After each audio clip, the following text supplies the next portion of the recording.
Une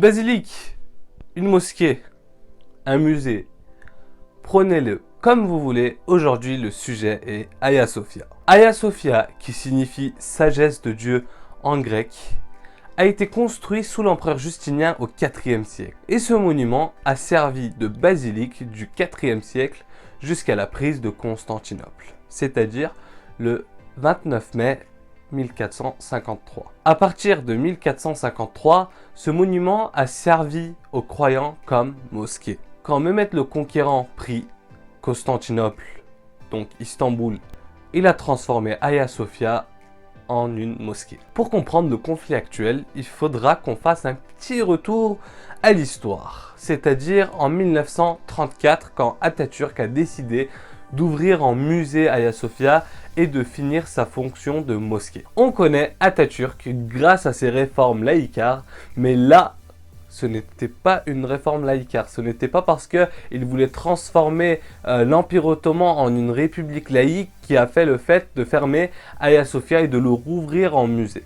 C'était un coup stratégique en fait. Parce qu'il savait que 2 ans après, c'est-à-dire le 26 juillet 1936, il y aurait l'accord de Montreux. L'accord de Montreux qui est une convention sur les eaux territoriales, etc. etc. C'est un autre sujet de vidéo, je vous en parlerai dans une autre vidéo. Donc il a monté un petit coup stratégique envers les Grecs et les Russes. Il a voulu leur faire un geste en exposant Hagia Sophia comme un musée, et ce geste n'a pas été oublié par les Grecs et les Russes durant l'accord de Montreux. Donc c'est pour cela que je dis que ça a été un coup stratégique monté par M. Atatürk. Donc revenons au conflit actuel. M. Erdogan, avec le décret du 10 juillet 2020, il a annoncé que le statut d'Hagia Sophia aurait une petite modification. C'est-à-dire que ça reste en tant que musée, les touristes peuvent venir, mais elle aura aussi fonction de mosquée. Et cela a fait beaucoup de contents en Turquie, mais aussi a fait beaucoup de tristesse dans les autres pays, c'est-à-dire les orthodoxes. Pourquoi? Parce que ce lieu est important religieusement par les deux religions. Pourquoi? Pour les Grecs et les Russes, les orthodoxes, parce que c'est eux qui l'ont construite, c'était à eux, c'était leur patrimoine, c'était à eux, ça leur appartenait. Mais aussi pour les musulmans, parce que le prophète de l'islam a annoncé des paroles ainsi.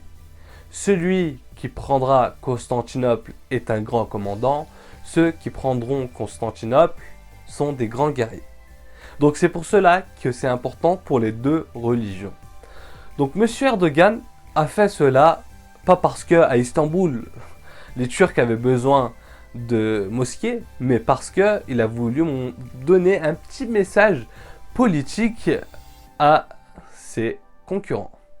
Surtout en Méditerranée orientale, parce que c'est un autre sujet de vidéo, encore une fois, mais la Méditerranée orientale, ça commence à chauffer. Et c'est pour cela qu'il a voulu donner un message, c'est mon pays, c'est mon territoire, je fais ce que je veux. C'est-à-dire qu'il a utilisé ce patrimoine pour des raisons politiques. Certains disent aussi que c'était pour se rapporter des voix parce que sa popularité ne cessait de baisser dans le pays. Donc, utiliser du patrimoine culturel s'appelle de l'instrumentalisation. On appelle ce fait que Erdogan utilise Sainte-Sophie pour des raisons politiques, s'appelle de l'instrumentalisation. Donc les pays européens, plus précisément la Grèce et la Russie, ont condamné ce fait de la Turquie en disant que c'était un patrimoine mondial et que tout le monde devait y avoir accès. Mais je ne vais pas vous mentir que j'ai trouvé quelque chose absurde. C'est que M. Erdogan a fait un coup intelligent et il a dit que c'était encore un musée, mais qu'il aurait la fonction de mosquée aussi. Donc bonne nouvelle pour les touristes, c'est gratuit maintenant. Mais sauf que c'était un coup politique d'Erdogan. Comme je l'ai dit auparavant, Istanbul n'avait pas besoin de mosquée, il y en a plus de 1000. Si vous êtes déjà à Istanbul, vous voyez déjà dans chaque ruelle, dans chaque rue, il y a des mosquées. C'est pas ce que le peuple turc avait besoin. Mais là, c'est vraiment un message politique pour dire, surtout pour montrer que aussi dans la Méditerranée orientale et aussi dans son propre territoire, c'est mon territoire, je fais ce que je veux. En gros, l'histoire c'est ça. Mais le message passé, c'était pour la Méditerranée orientale. Je fais le lien entre les deux parce que les pays dont la Turquie fait conflit à la Méditerranée orientale, c'est les mêmes pays, la Grèce et les pays européens. Et de plus, le président des affaires religieuses, c'est pas un ministère, c'est quelque chose de plus différent, qui relie toutes les mosquées de Turquie sous une association qui s'appelle le Diyanet. Le président de Diyanet, à l'ouverture d'Hagia Sophia, il a fait le discours avec une épée, comme l'avait fait Mehmed le Conquérant après la prise de Constantinople. Grâce à cela, nous voyons que c'est bien un message politique plus qu'autre chose.